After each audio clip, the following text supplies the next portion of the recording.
What's up, VC? It's Steve again, Harmless Rebel, and it's time for another miscellaneous vinyl update. So let's just kind of jump in. A couple of these I've shown before. A couple I received as VCLT, and I've gone back and given them a spin now, and have a little bit more to share about the album. This first one's real interesting. This is a gift from Billy Hurst, VCLT from Billy Hurst, and I was really stoked because I love collecting these off-the-wall comps from this artist, but this one got a little bit more interesting once I did a little research on it. So this is Hendrix, and it's a comp, and it's supposed to be stuff that he did with other bands outside of the Jimi Hendrix band, and it turns out that none of this is Jimi. Actually, there is one song, I think Sweet Thing, is the only song on this entire album that's actually Jimi Hendrix. The rest of it was a group of guys that got together back in the 70s and recorded a bunch of stuff that sounded like Hendrix, and then released them under all these different names and different comps, and they've made their way around, and there's dozens and dozens of albums featuring these songs, and they're not Hendrix at all. So I'm going to keep it in the collection just for that, because you know, the story behind that's really interesting. I didn't even know that this type of stuff existed. You know, and it's all been attributed to different times in his early career before he created the experience. But it's just interesting when I say, because a couple of them, it really does sound like Jimi. A couple with different vocalists and stuff, but then there's some you're like where it's just a little sloppy, you know, where you might have thought maybe it was practiced or maybe jam stuff where he was just screwing around, you know. And then I just started researching, and that's what I ran across. So that was pretty interesting stuff. Next up, Aaron turned me on to this band, I don't know, 3 years ago or so, and I've kind of been just grabbing their stuff as I see it. Originals are pretty expensive. I've only got one of their original albums, and I really dig it. This is one of the recent represses that I picked up for like $12. But this is Out of Reach from Can, one of the really great krautrock bands. This is a little bit later in their career. This one is 70. I can't remember off the top of my head. I want to say this one's mid-70s, mid to late 70s. I like their earlier stuff a little bit better, but this is still a killer album. It's still a really good listen. Next up, I've talked about this band before, and I may have shown both of these albums. I'm not 100% sure. I know I've shown their first album, but this is Bring It On from Horror Pops. I'm a big fan of this band. This is a psychobilly band. This guy right there, Necroman, is from the Necromantics. This is actually his wife. She was in another band prior to this. They met each other on a tour while he was touring with Necromantics. Her band opened. They ended up started dating. They got married, and then they started the Horror Pops. Just really good female-fronted psychobilly. She's a great stand-up bass player as well. Unfortunately, they're still together technically, but they haven't done an album in a number of years. This next one here, Kiss Kiss Kill Kill, is the last album that they did. An amazing album, but this was 2008, so they haven't done anything in a number of years, which again is sad. If you check their website, though, technically they're still together. I mean, they're still married, and the Necromantics just released an album recently, so I hope that you know, I know that they've got a family now, so I'm sure that's what's going on, but I would love to see another album from this band. And they did a really good stage show too. Not only did they have a really good psychobilly sound, but they were very theatrical. They had dancers on both sides of the stage that were dancing the music. So it was always really cool and a really fun show to check out. So if you're into psychobilly, third wave rockabilly, I would definitely check that out. Next up, again, these next two I got from Billy as well. I've given these a bunch of spins. However, I've spun both of these albums on CD and previous versions I've had hundreds and hundreds of times. This is one of my all-time favorite punk rock albums right here. But this is Fresh Fruit for Rotting Vegetables from the Dead Kennedys. Of course, you've got California Wilburys on here, Holiday in Cambodia, Viva Las Vegas, Kill the Poor, Chemical Warfare. Just so many classic punk songs. And when it comes to punk, it doesn't get much better than the Dead Kennedys. I'm a huge fan of Jello Biafra. They're one of the few punk bands that have, not even punk bands, but Jello Biafra himself. I lost a lot of respect for most punk bands during our last administration. So we had Bush as president here in the U.S., and all the punk bands were after him. You know, they were getting on him about all the stuff he was doing, which I loved. And then Barack Obama came into office, and all of a sudden, all of the punk bands got quiet. Even though he was doing a lot of the same stuff that Bush was doing, a lot of the same ways, you know, the punk bands were real quiet, didn't say anything. Bands like NoFX, you know, have song after song about counterintelligence programs or COINTELPRO. However, when the Obama administration was running counterintelligence programs on the 99%ers, nothing. NoFX is doing concerts for the 99%ers, talking about how we're with you. You know, however, when the government was cracking down and running these counterintelligence programs, nothing, silence. And now that Trump's in office, all of a sudden, all these punk, they're outraged and they're gonna stand up to the oppressor again. It just disgusts me, and I've lost respect for almost all of those bands. Jello Biafra was one of the guys that, even when Obama was in office, even though people were attacking him for it, he was saying, "Hey, this is BS. You know, this shouldn't be going on." You know, he didn't let the partisan politics play on his message, which something I've always loved about the guy. So next up, again, this one came from Billy as well, and these are the alternative Tentacles pressings. I don't think either of these are first pressings. I think they're second or third pressings. Either way, they're in great condition. I'm really stoked to have them. But this one, again, another absolute classic. I believe this was the first Dead Kennedys that I heard. I'm not 100% sure, but I'm pretty sure it is. But this one has Moral Majority and Nazi Punks Fuck Off. Two of their biggest songs, next to, of course, Holiday in Cambodia and California Wilburys. But this was just an amazing EP, and this has the original poster and all that stuff. So again, thanks Billy for these, man. They were awesome. Next up, so this is not a new album. I've had this for a number of years. I think I bought this in 2013 or 2014, but this is the MoFi pressing of the B-52's debut. However, Cindy Wilson, this one, just released an EP, and she came up to Criminal Records and did a meet and greet and a signing. So I grabbed my daughter, who loves the song Rock Lobster, and I brought her. This is a very underrated band, and I say that knowing that they're super popular and people love the song Rock Lobster, but they were such, I mean, this was 79, and you know, they get mixed in with pop, but this was a really good post-punk band.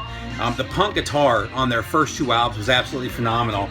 Unfortunately, Cindy Wilson's brother, who died, I believe after their second album, and maybe after their third album, they kind of lost that sound, and then the late 80s, early 90s, when they reformed, they went more of the pop, they were more of a pop band, which I didn't get into.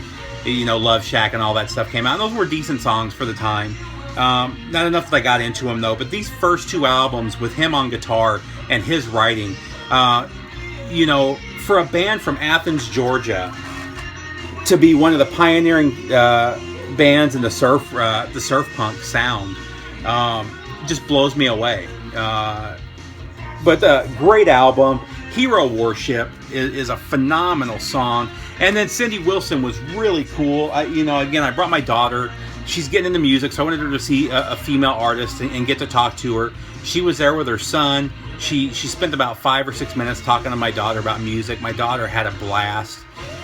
She thinks Rock Lobster is the funniest song ever. We were playing it on the way there, this whole album, and she was just giggling all the way through the song. She thought any song with Rock Lobster and the lyrics is just the funniest shit she's ever heard, you know? But really cool experience. Really killer lady, and it was really fun. So next, this was one of the last things I did with Vinyl Me Please. I dig Vinyl Me Please. I could do without the poster and the drink and all the little gimmicky stuff that they do. However, they do release some really killer albums. The downside of that is they release a bunch of crap too that I don't like, and I was able. They give you one swap per every 3 months, and unfortunately, during the second time or the second 3 months that I was subscribed, I wanted to swap all 3 months.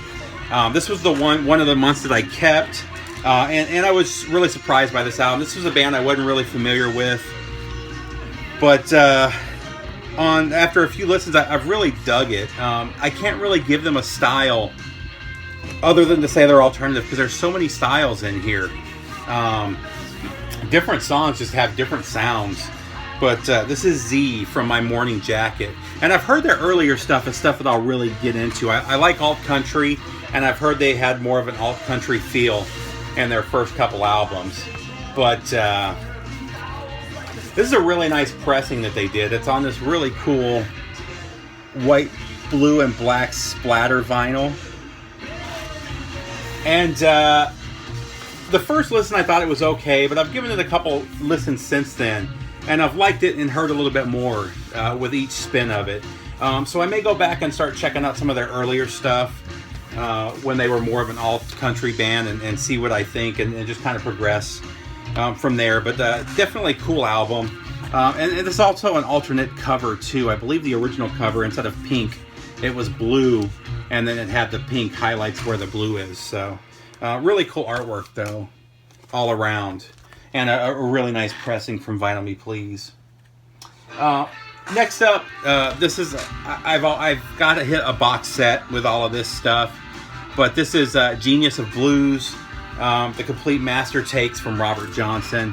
Again, I've got the Robert Johnson box set on vinyl, so you know, none of this was new to me. I love popping in his stuff every few months, though. The guy was just an absolute genius. And it's funny, if you've never listened to Robert Johnson, when you go and listen to this, one of these collections of his, you'll know almost every single song, because they've all been covered, a lot by Eric Clapton. This was done by CZ. They did a pretty good job. I'm not usually a big fan of theirs. Here is the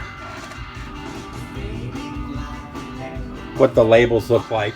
But, you know, as typical with CZ, they've got the oversized polyline inserts that are almost impossible to get into the jacket without crinkling, and they're such a pain in the ass. And they do get noisy in a couple of the quieter spots, but they did do a great job with the packaging. Really nice artwork on the front, and they do a great job telling the story of Robert Johnson. And then also on the inside, it's got the each of the 78s that this music came from, their catalog number and the date that they were actually recorded. So I thought that was all really, really cool. So all together, a really nice package. And again, Robert Johnson, if you like blues, the guy is an absolute master.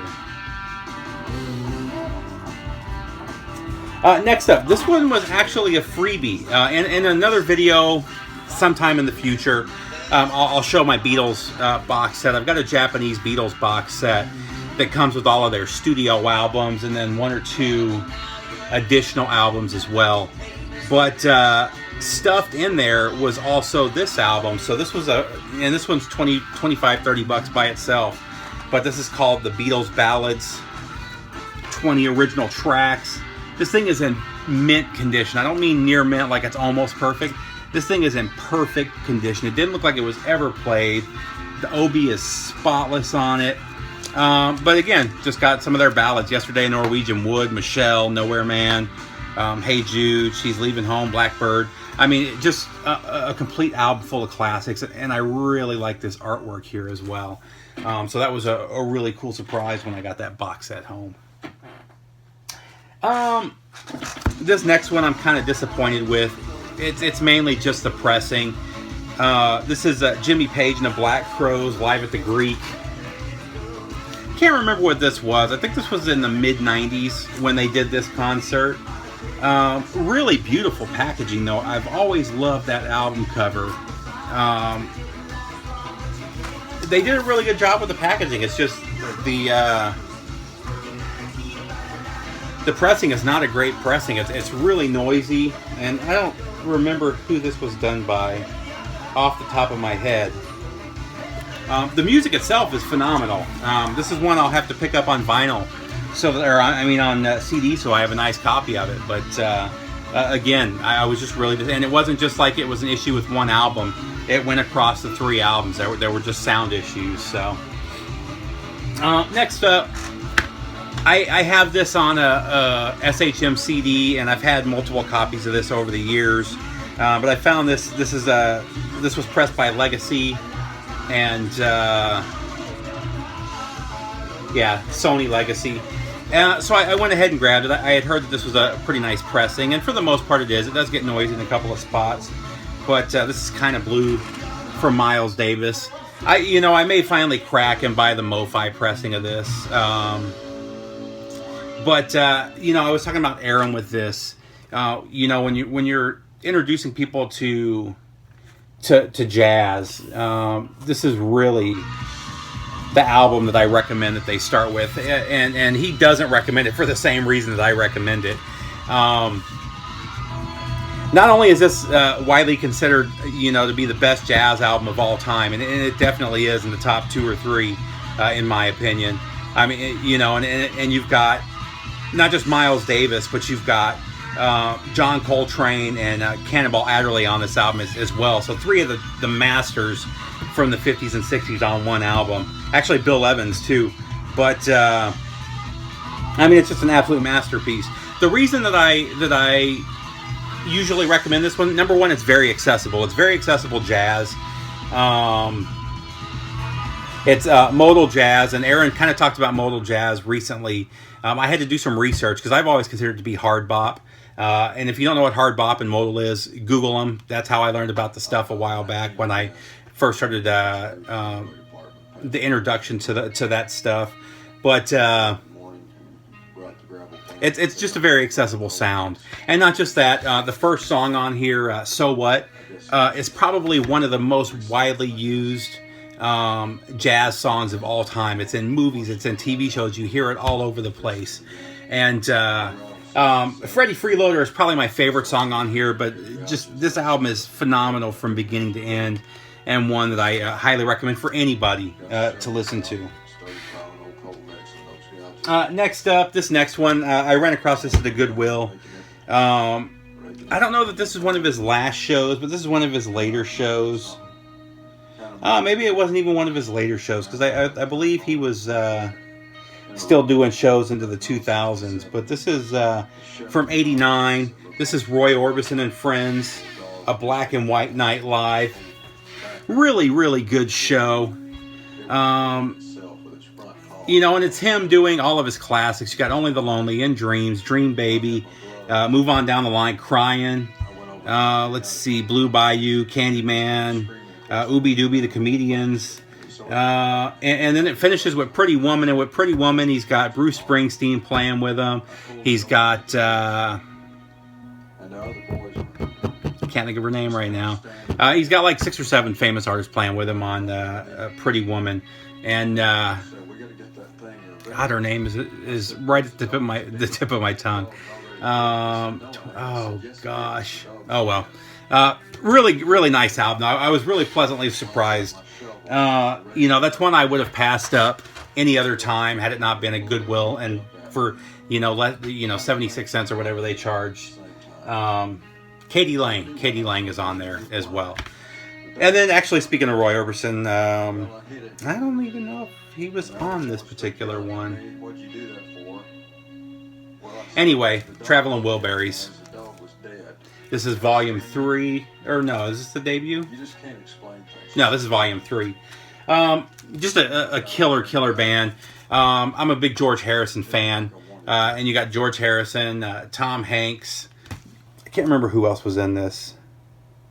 But, you know, and they were, the names cracked me up. Muddy Wilbury, Boo Wilbury, Clayton Wilbury, and Spike Wilbury. But,